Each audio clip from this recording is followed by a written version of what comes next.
Hello, everyone out there in the digital world, and I'm greeting my friends. I hope that you're doing well. I'm, of course, sending this as a devotional also to Camelot Christian Center.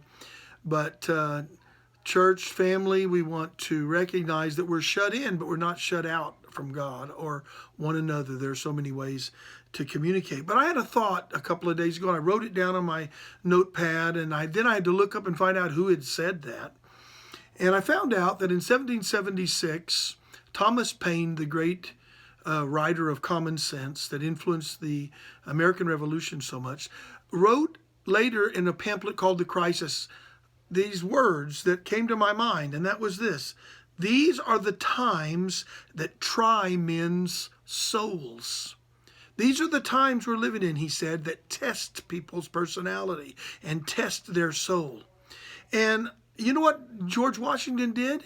He was the general of the Continental Army for our independence, later the first president, of the country. George Washington had this pamphlet read to all of the Continental soldiers so that they wouldn't quit and they wouldn't be lacking commitment to the cause. And so I wanted to read this to you. What Thomas Paine wrote in 1776 and George Washington thought was so important. Listen to this. These are the times that try men's souls. The summer soldier and the sunshine patriot will, in the crisis, shrink from the service of their country. But he that stands it now deserves the love and thanks of man and woman. Tyranny, like hell, is not easily conquered. Yet we have this consolation with us, that the harder the conflict, the more glorious the triumph. What we obtain too cheap, we esteem too lightly. It is dearness only that gives us everything its value. Heaven knows how to put a proper price upon its goods. And it would be strange indeed if so celestial an article as freedom should not be highly rated. Thomas Paine, 1776. In other words, he was saying anything that's valuable costs something. And that when we go through the cost, when we go through the trials or the difficulties, that's what tests or proves or tries our soul, our personality, our commitment, our attitude, our mind, our willpower, and our affections. And Jesus said similar things. The Word of God is full of things like that, teaching us to be encouraged that no matter what we go through. But I want to read you these special words of Jesus in Gethsemane. We're beginning today, no April Fools, but we're beginning today the month of Easter, and also at the same time, a month that our leaders and experts all around the world have said that are going to be the hardest times coming up before it gets better. And Jesus was in Gethsemane, that olive grove, gnarly olive trees of decades. And he was going through the toughest trial of his life. But let me read it to you out of Matthew 26. Matthew 26, verses 36 through 41. Listen to these words. Then Jesus went with his disciples to a place called Gethsemane. And he said to them, sit here while I go over there and pray. He took Peter and the two sons of Zebedee along with him, and he began to be sorrowful and troubled. Then he said to them, my soul is overwhelmed with sorrow to the point of death. Stay here and keep watch with me. Jesus went through trials, and he wanted companionship. Verse 39, going a little farther, he fell with his face to the ground and prayed, my Father, if it is possible, may this cup be taken from me. Yet not as I will, but as you will. Then he returned to his disciples and found them sleeping. Couldn't you men keep watch with me for 1 hour, he asked Peter. Watch and pray so that you will not fall into temptation. The spirit is willing, but the flesh is weak.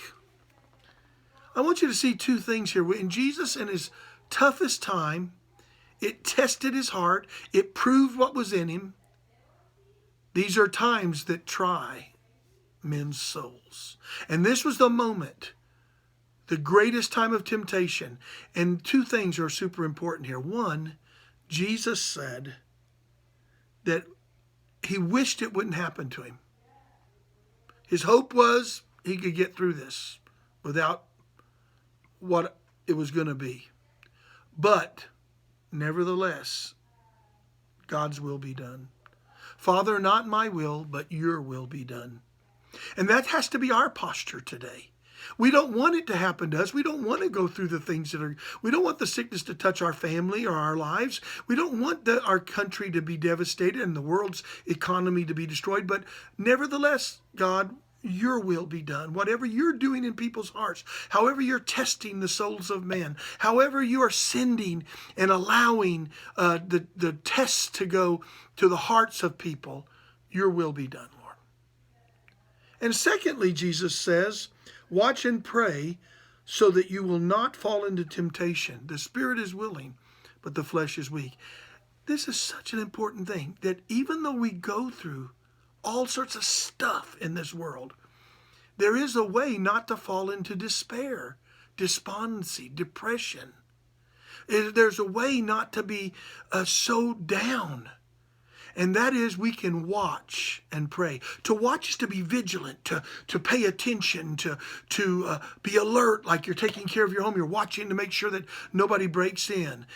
To watch is to be alert and paying attention to what God is doing. And to pray is to communicate with the Lord.